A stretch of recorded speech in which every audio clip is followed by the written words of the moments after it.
A new book on Matthew has and will generate pushback regarding the idea of what I call sacrificial generosity to the poor.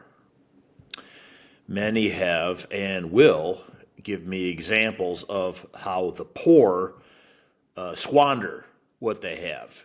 They don't work for a living. Get a job, we say, right? There will be arguments that it would be a waste, in fact, to give them more.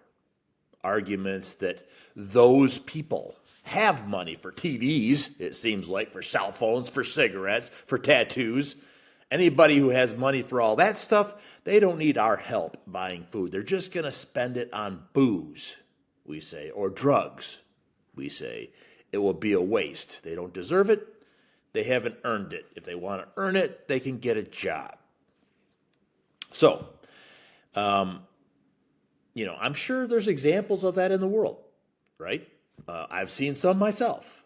Now, how often it's true, how frequent it happens, probably more frequent than we like, right? But honestly, I don't know. I've never actually researched the topic myself. My suspicion is that the examples are probably more true, like I said, than we like, but that people with money also use that as an excuse to do less, to even try and help. But that's a completely unresearched opinion only, not a fact. I don't know. However, for my purposes, it doesn't matter. That's the beauty of Christianity. That entire argument of they don't deserve our help, that entire argument, if you are a follower of Jesus Christ, is nonsense. It doesn't even matter. We shouldn't even have it. And the reason is because the very message of the person of Jesus Christ, the entirety of the Christian message, is that Jesus gave his entire life precisely to people and to a cause that did not deserve it, that would not appreciate it, that would not act well upon it. In fact, Paul the Apostle emphasizes this very point. Paul says, Jesus died for us while we were still sinners. We hadn't done anything to fix our lives first. We hadn't gotten a job, right? We hadn't cleaned up our act. Paul the Apostle was adamant that this is the person we're following, that while we were still sinners, before we had done anything to deserve the most substantial gift in human history, Jesus gave the gift anyway. So, then, of course, it gets even more complicated because Jesus then gave us, right, his followers, this message. You go and do likewise. Simple. That's it. We don't have to determine if they're going to be good stewards of our gifts, right? While they were still sinners, before they had done anything to deserve anything, Jesus gave everything for them, whether they deserved it or had earned it or not. But they don't deserve it, we say. It doesn't matter. It doesn't matter. In fact, that's the entire point and message of Christianity. You are to be ridiculously generous, stupidly generous with people who don't deserve your generosity and haven't earned it, because that is the person and message of Jesus Christ. That is his life. That is his death. That is his message. And that is, theoretically, the person we claim to be following.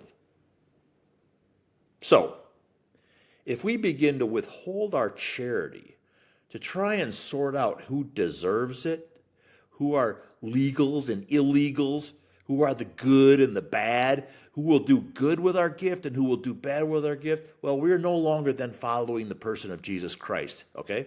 We're not. And we shouldn't pretend to be either, including and especially me. Which is fine. Jesus never insisted you had to follow him. He simply said, if you are going to follow him, that's what it looks like. However, he strongly suggested we better not be following him with just our mouth, right? And not our deeds. That to Jesus, Matthew 23, that's bad news. You do not want to be on that boat, okay? If you're going to be using your mouth, you better be using your hands. Check it for yourself, Matthew 23. Folks, Jesus called it a narrow road for a reason. It's a narrow road. It's an expensive road. Jesus said, you better count the cost before you get on this narrow road. But folks, it's narrow because there aren't a lot of people on it. That's why it's a narrow road. It's a difficult road. And you may say, I may say actually, well, that's just stupid.